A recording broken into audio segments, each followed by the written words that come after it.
नमस्कार. आपल्या स्वयंपाकघरात आपल्या सर्वांचं स्वागत आहे. आज बनवणार आहे कोथिंबीर वडी.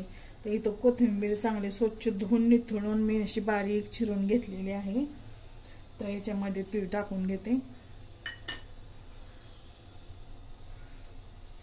बेसनचं पीठ चाळून घेतलंय.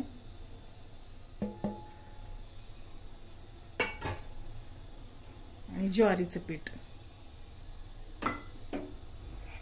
आणि इथं मी धना जिरा पावडर, लाल मिरची पावडर, ओवा, तिखट मिरची पावडर, हिंग, थोडासा गरम मसाला, हळद आणि मीठ घेतलेला आहे.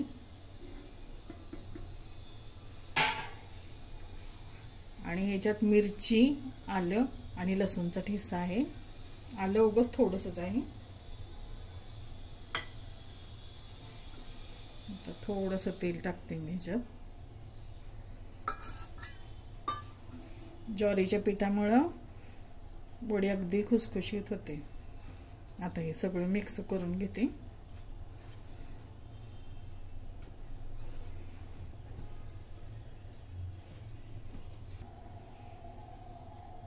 थोडं थोडं पाणी वतून घट्ट असा गोळा करून घेते. आता घट्ट असं मी मळून घेतलंय. आता थोडंसं तेल लावते हाताला आणि ह्याच्या वळकुट्या करून घेते.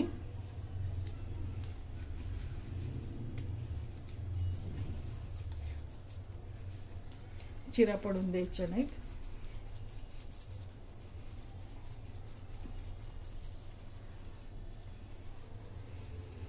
अशा प्रकारे दाबून दाबून मी वळकुट्या करून घेते. आता इथं मी खाली कढई ठेवली. कढईमध्ये चाळण ठेवली आणि चाळणीमध्ये प्लेट ठेवली आणि त्या प्लेटला मी तेल लावून घेतलंय आणि अशा 3 वळकुट्या करून घेतल्या. आता याला झाकण लावून घेते आणि मंद गॅसवरती 15 मिनिटं उकडून घेते. आता ह्या वड्या 20 मिनिटं उकडून पूर्णपणे अशा थंड करून घेतलेल्या आहेत मी.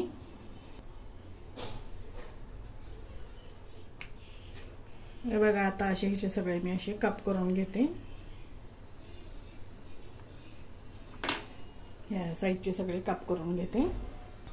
आता इथे मी तवा ठेवलाय, त्याच्यामध्ये तेल ओतून घेते. 3 चमचे मी तेल ओतून घेतलंय. तेल गरम करून घेते. आता ह्याच्यामध्ये वड्या सोडून घेते.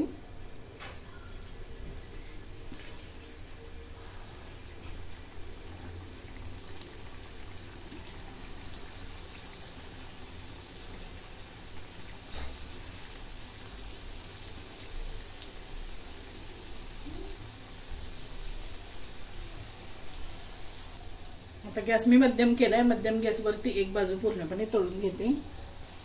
आता एक बाजू भाजून झालेली आहे, ह्याची बाजू पलटून घेते आणि दुसरी पण बाजू भाजून घेते.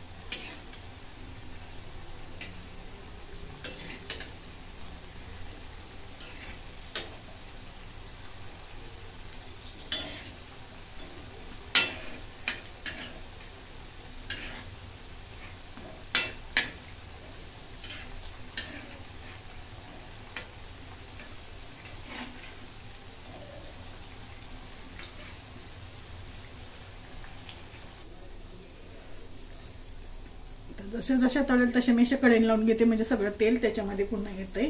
आता अशाच प्रकारे सगळे मी तळून घेते. अशा प्रकारे सर्व वडे मी तळून घेतलेले आहेत.